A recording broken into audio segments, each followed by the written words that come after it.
Desde los albores de la humanidad, el ser humano ha buscado formas de curar el cuerpo y equilibrar sus energías.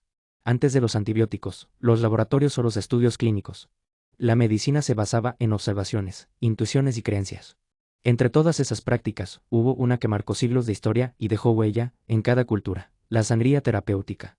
Lo que comenzó como un rito para liberar los males del cuerpo se convirtió, con el tiempo, en uno de los tratamientos más extendidos del mundo, y también en uno de los más cuestionados. Hoy viajaremos a través de sus etapas, de los templos del antiguo Egipto a los consultorios del siglo XIX, para entender cómo la medicina pasó del mito a la evidencia. Buenos días, futuros médicos. Hoy vamos a aprender una de las cosas más importantes de la historia de la medicina, la sangría terapéutica. ¿Sangría? ¿Como el trago? No. Esto es ciencia pura. Desde el Neandertal hasta el Homo sapiens, todos sabían que si algo andaba mal, lo que hay que hacer es sacar las malas vibras. Pero entonces era como una terapia detox ancestral. Exactamente, los egipcios, Hipócrates, todos sabían, lo que importa es el balance. ¿Investigaron lo que les pedí? Sí, yo leí que en Egipto sangraban a las vacas por la cola y a las personas les ponían muchas sanguijuelas para sacarles la sangre y liberar los vapores del demonio. E incluso algunos se bañaban en la sangre de los animales o se la tomaban. Y en el circo romano el público bajaba para tomarse la sangre como de los gladiadores y poder adquirir su fuerza y su valor. ¿Y si el paciente se moría? Simple, se decapitaba el sangrador, responsabilidad profesional ante todo. Ah, yo vi que en India usaban como, si no mal recuerdo, 6 tipos de sanguijuelas no venenosas y ventosas hechas con calabazas.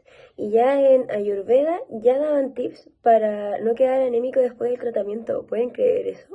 Y en China decían que si llega la aguja se va la enfermedad. Usaban agujas de 3 filos y ventosas de cuerno o de bambú.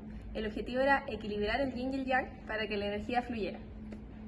¿Y los griegos? Ah, ahí entran los clásicos. Sí o sí han escuchado de Hipócrates, su teoría de los humores, la bilis negra, la bilis amarilla, la flema, la sangre. Todo se trataba del balance. Y si es que tenías algún síntoma, era todo culpa del desbalance. ¿Y qué hacemos? Tajito y listo. Ya, o sea que si te deprimías te trataban a puro tijeretazo. Era como la fluoxetina de la antigüedad, pero con más riesgo de choque hipovolémico. Profe, ¿y quién hacía eso en la Edad Media? Ah, yo sé. Los barberos afeitaban, sacaban muelas y te drenaban medio litro de sangre. El clásico post-it rojo y blanco con azul viene de ahí. La sangre y las vendas girando al viento. Y las venas. Si ves esto, entra y deja salir tus males. En los monasterios incluso sangraban a los monjes 5 veces al año, pero si estaban enfermos les daban unas vacaciones, pero de la sangría.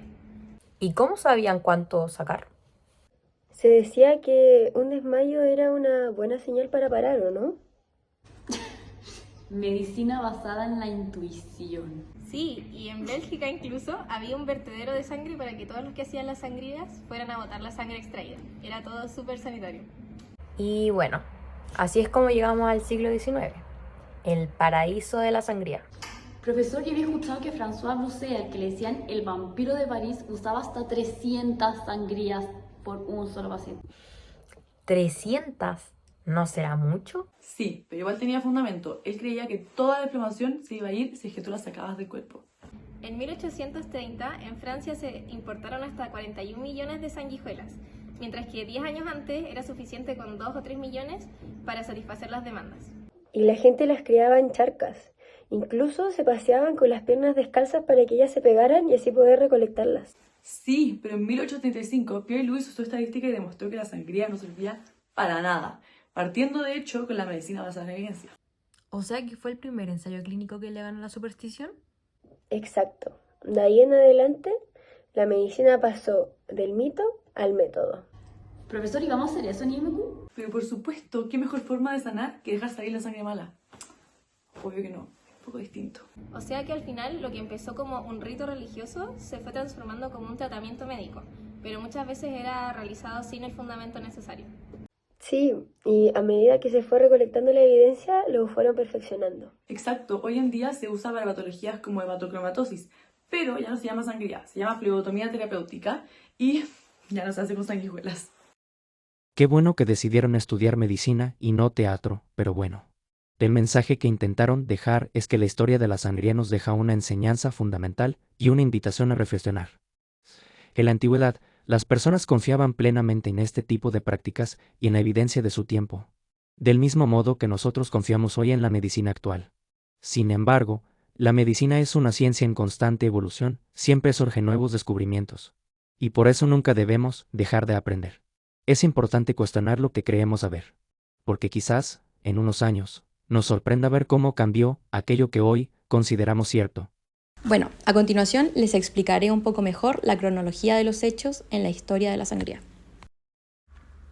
A lo largo de miles de años, la humanidad ha buscado comprender el misterio de la sangre. Desde las primeras civilizaciones, se la consideró portadora de vida, energía y alma. Por eso, cuando algo se alteraba en el cuerpo, parecía lógico pensar que extraer sangre era liberar el mal. Así nació la sangría terapéutica, una práctica que acompañó al ser humano desde el Neolítico hasta el siglo XIX. En Egipto, los médicos ya aplicaban sanguijuelas y realizaban cortes en animales y personas para expulsar los vapores del demonio. En India, en los textos de Ayurveda, describían hasta 6 tipos de sanguijuelas no venenosas y técnicas para evitar la anemia después del procedimiento. En China, bajo el principio del yin y el yang, la sangría servía para restaurar el equilibrio energético del cuerpo, mientras que en Grecia, Hipócrates la transformó en un acto racional, una forma de equilibrar los 4 humores: sangre, bilis amarilla, bilis negra y flema, considerados el fundamento de la salud.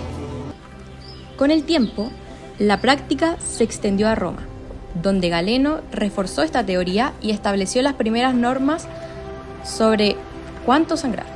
Cuando el paciente se desmayaba, era momento de detenerse. Durante siglos, su influencia fue tan grande que sus ideas se repitieron sin cuestionamiento hasta el Renacimiento. En la Edad Media, la sangría fue parte de la vida cotidiana.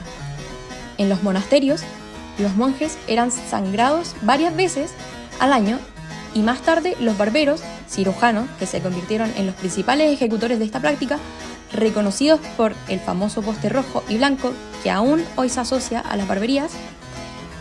La técnica la aplicaban con cuchillos, ventosas o sanguijuelas y se consideraba útil para casi cualquier enfermedad: fiebre, melancolía, neumonía o incluso malos pensamientos. Durante los siglos XVII y XVIII, el método alcanzó su máximo esplendor. Los sangrados profesionales eran tan comunes como los médicos, y en Europa se usaban millones de sanguijuelas cada año. Se creía que la sangre sobrante debía eliminarse para mantener el equilibrio corporal. En Francia, el doctor François Broussais, conocido como el vampiro de París, llegó a aplicar cientos de sanguijuelas por paciente, convencido de que toda inflamación debía drenarse. Sin embargo, en 1835, el médico Pierre-Charles Alexandre Loewy utilizó por primera vez la estadística médica para comparar resultados entre pacientes sangrados y no sangrados, y demostró que la sangría no curaba nada. Ese momento marcó un antes y un después. La medicina empezaba a dejar atrás la superstición y a basarse en la evidencia. A partir del siglo XX, la práctica fue casi completamente abandonada, salvo en casos específicos como la hemocromatosis, la policitemia o la porfiria cutánea tarda, donde se utilizaba bajo el nombre de fleotomía terapéutica y con control médico riguroso. La historia de la sangría resume la evolución del pensamiento médico, de los rituales religiosos a la observación clínica, de las creencias mágicas al método científico.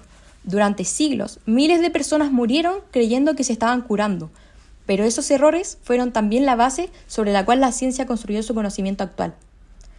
Hoy entendemos que la medicina no es un conjunto de verdades absolutas, sino una disciplina que cambia, se corrige y avanza con cada descubrimiento. La sangría nos recuerda que incluso las teorías más aceptadas pueden ser cuestionadas y que solo la evidencia, la curiosidad y el pensamiento crítico nos permiten avanzar.